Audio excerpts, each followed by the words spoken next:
ظاہر ہے بہت سخت دباؤ اور جبر ہے آپ کے اوپر، تو ایسے موقع پہ ایسا کام کرنے کی ضرورت ہے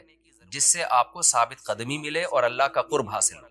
تو اس کا سب سے بہترین طریقہ قرآن کہتا ہے نماز، یعنی اے نبی صلی اللہ علیہ وسلم آپ نماز کو مضبوطی سے تھامیے تاکہ آپ کو ثابت قدمی ملے، آپ کو اللہ کا قرب ملے، کیونکہ جس اللہ کے لیے کام کیا جا رہا ہے نا، جب تک اس اللہ سے رشتہ مضبوط نہیں ہوگا تو اس کام میں آپ ثابت قدم نہیں رہ سکتے، اور اللہ سے رشتہ مضبوط کرنے کا سب سے بڑا ذریعہ نماز ہے۔ اس لیے قرآن کہتا ہے اقیم الصلاۃ، آپ نماز قائم کیجئے، لدلوک الشمس، سورج کے ڈھلنے کے وقت۔ سورج کب ڈھلتا ہے؟ جب بالکل بلندی پہ جا کے ڈھلنا شروع ہوتا ہے تو ظہر کا وقت شروع ہوتا ہے، الی غسق اللیل، رات کے اندھیروں تک۔ یعنی اس میں چار نمازیں آ گئیں۔ سورج جب ڈھلتا ہے نا، بالکل بلندی پر ہوتا ہے، تھوڑا سا ڈھلتا ہے ظہر کا وقت، مزید ڈھلان پیدا ہوتی ہے عصر کا وقت، مزید ڈھلتا ہے مغرب کا وقت، اور پھر الی غسق اللیل، سورج تو غائب ہو جاتا ہے مغرب کے بعد، پھر رات کے اندھیرے میں یعنی عشاء کا وقت، وقرآن الفجر، اور فجر کے وقت میں، فجر کی تلاوت کے وقت میں۔ تو قرآن میں اشارہ کر دیا کہ اصل تلاوت کا وقت ہے ہی فجر کا۔ آج بعض اماموں کو ہم نے دیکھا فجر میں بڑی مختصر تلاوت کرتے ہیں، یہ بالکل غلط ہے۔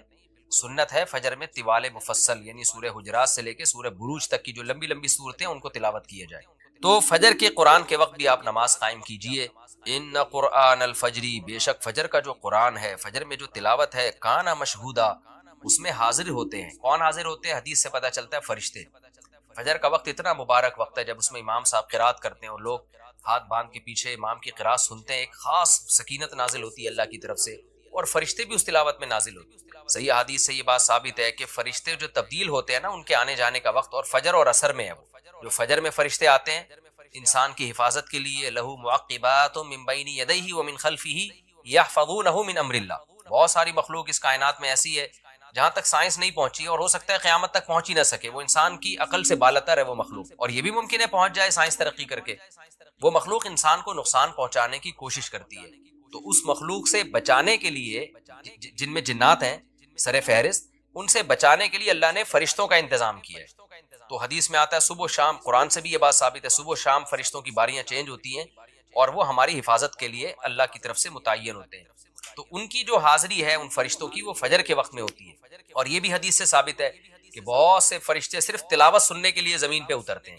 تہجد کے بارے میں حدیث میں آتا ہے کہ جب کوئی شخص تہجد میں قرآن کی تلاوت کرتا ہے تو فرشتے آنا شروع ہوتے ہیں اور اس کے جو ہے نا لبوں پہ اپنے منہ کو رکھ لیتے ہیں اس کی تلاوت کو چکھنے کے لیے۔ اتنا فرشتوں کو لطف محسوس ہوتا ہے تہجد کی تلاوت میں، اور پھر وہ تانتا بناتے بناتے جو ہے نا ایک دوسرے پہ سوار ہوتے ہوتے آسمان کی بلندیوں تک پہنچ جاتے ہیں۔ تو فجر کی نماز میں بھی یہ فضیلت ہے۔ تو آگے اللہ فرماتے ہیں کہ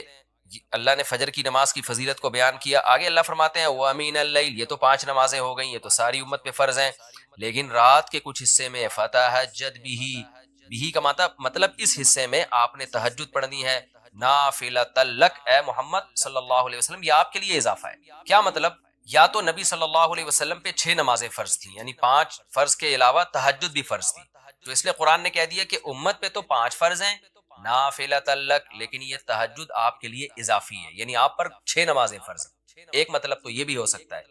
اور جو علماء اس کے قائل ہیں کہ نہیں نبی پر تہجد فرض نہیں تھی، تو ان کے نزدیک اس آیت کی تفسیر یہ ہوگی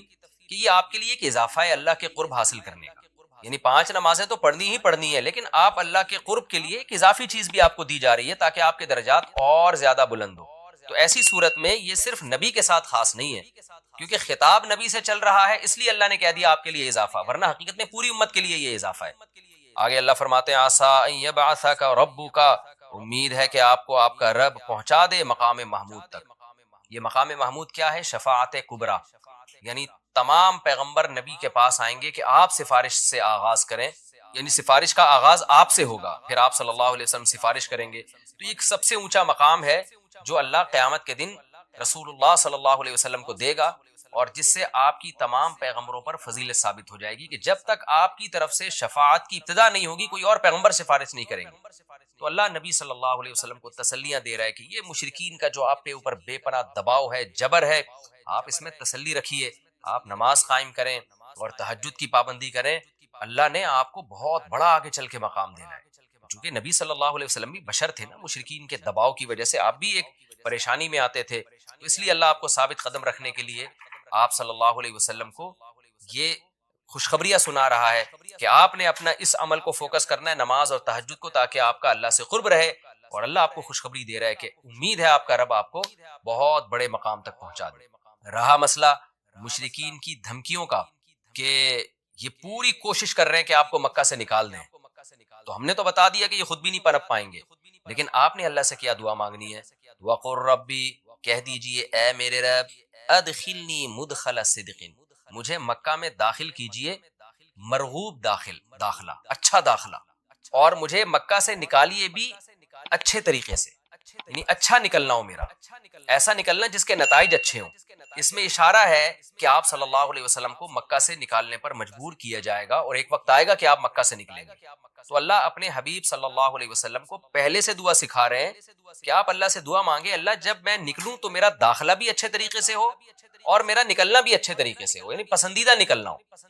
سوال پیدا ہوتا ہے نکلنے کا عمل تو پہلے ہے اور مکہ میں داخلے کا عمل بعد میں، تو نکلنے کا تذکرہ پہلے ہونا چاہیے کہ اللہ مکہ سے مجھے اچھی طریقے سے نکال، اور مکہ میں مجھے داخل بھی اچھے طریقے سے کرنا،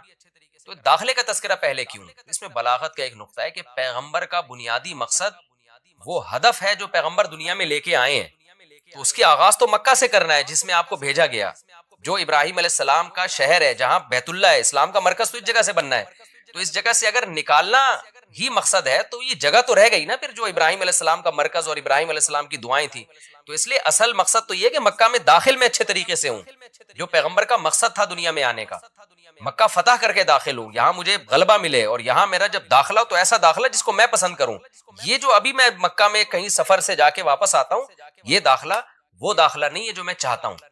تو چونکہ مکہ سے نکلنا مقصد نہیں ہے، نکالا اس لیے جا رہا ہے تاکہ داخلہ ایک طاقت کے ساتھ ہو اور اچھے طریقے سے داخلہ ہو، اس لیے اس داخلے کا تذکرہ پہلے کیا جا رہا ہے۔ ہاں وہ داخلہ اس وقت تک ممکن نہیں ہے جب تک مکہ سے ایک دفعہ آپ کا خروج نہ ہو، تاکہ مدینہ میں ریاست بنے اور آپ 10,000 کا لشکر لے کر فاتحانہ انداز سے مکہ میں داخل ہوں، اور جس مقصد کے لیے اللہ نے آپ کو بھیجا تھا وہ مقصد پورا ہو۔ وہ مقصد نکلے بغیر پورا ہو نہیں سکتا، اس لیے نکلنے کا تذکرہ کر دیا، ورنہ اصل مقصد تو یہ ہے کہ اللہ میں مکہ سے نکلنا نہیں چاہتا، میں مکہ میں داخلہ چاہتا ہوں۔ داخلہ ایسا ہونا چاہیے مدخل صدق، سچا مرغوب داخلہ ہونا چاہیے۔ چنانچہ اللہ نے آپ کی دعا قبول کی،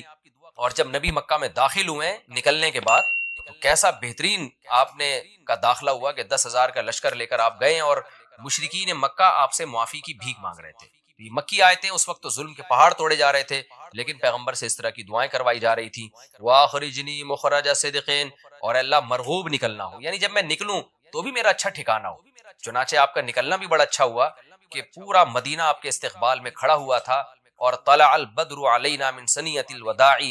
یہ جو ترانے ہیں یہ مدینہ کی بچیاں آپ کے استقبال میں پڑھ رہی تھی، تو آپ کا نکلنا بھی اچھا ہوا، یعنی مدینہ میں داخلہ جو مکہ سے نکل کے، اور پھر جو مکہ میں آنا وہ تو اس سے بھی زیادہ عزت اور شان کے ساتھ ہوا۔ وَاجْعَلْ لِي مِن لَّدُنْكَ سُلْطَانًا نَصِيرًا، اور اللہ تو بنا دے میرے لیے اپنے پاس سے زبردست طاقت جس میں میری مدد ہو، غلبہ دے دے مجھے مشرکین پر۔ یہ بھی مستقبل کی دعا ہے جو ان حالات میں نبی سے منگوائی جا رہی ہے، اور اللہ نے آپ کی ساری دعاؤں کو قبول کیا، سلطان نصیر بھی دے دیا آپ کو، غلبہ بھی دے دیا مکہ پہ، ایسا غلبہ جس میں اللہ کی مدد تھی، اور وہ کمزور غلبہ نہیں تھا، طاقتور غلبے کو سلطان کہا جاتا ہے۔ اور مدینہ میں جانا بھی آپ کا پسندیدہ ہوا، اور مکہ میں آنا بھی آپ کا پسندیدہ ہوا۔ اور اے نبی آپ یہ بھی کہہ دیجئے جاء الحق، حق آ چکا ہے، وزہق الباطل، اور باطل فنا ہو چکا ہے۔ حالانکہ جس وقت یہ دعا منگوائی جا رہی تھی باطل فنا نہیں ہوا تھا، لیکن ماضی سے جب کسی چیز کو تعبیر کیا جاتا ہے تو یہ بتانے کے لیے گویا یہ کام ہو چکا ہے، حالانکہ ہوا نہیں، ہوگا، لیکن نبی کی زبان سے نکلوایا جا رہا ہے کہ آپ مشرکین میں اعلان کر دیں کہ بس یہ کام ہو چکا ہے، حق آ گیا، باطل ختم، اور یعنی ہوگا تو فیوچر میں، لیکن گویا ابھی ہو چکا ہے۔ اتنا یقینی ہے کہ میں تمہیں اس کی پہلے سے خبر دے چکا ہوں کہ باطل اب پنپنے نہیں پائے گا، کیونکہ حق اب آ چکا ہے۔ ان الباطل کان زہوقا، اور باطل تو ہے ہی فنا ہونے والی چیز، جب حق آتا ہے تو باطل فنا ہو جاتا ہے۔ نبی صلی اللہ علیہ وسلم جب مکہ مکرمہ میں داخل ہوئے نا، تو آپ بتوں کو چھڑیوں سے گراتے تھے، چھڑی سے مکہ میں داخل ہو کے 360 بت کو ایک ایک کر کے چھڑی مارتے تھے، اور وہ بت الٹے لڑکتے تھے، تو آپ اس موقع پر یہ آیت پڑھ رہے تھے کہ جاء الحق وزہق الباطل ان الباطل کان زہوقا۔ کیا کیفیات بنتی ہوں گی صحابہ کی اور پیغمبر کی اس وقت کہ جو خوشخبری ان کو 13 سال پہلے دی گئی تھی، کئی سال پہلے دی گئی تھی، اور یقینی دی گئی تھی کہ یہ ہو چکا، تو اللہ نے اپنی آنکھوں سے دکھا دیا کہ کیسے بتوں کو بیت اللہ سے نکالا جا رہا ہے، اور اللہ کے گھر کو کیسے شرک سے پاک کیا جا رہا ہے۔ وَنُنَزِّلُ مِنَ الْقُرْآنِ مَا هُوَ شِفَاءٌ وَرَحْمَةٌ لِّلْمُؤْمِنِينَ، اور قرآن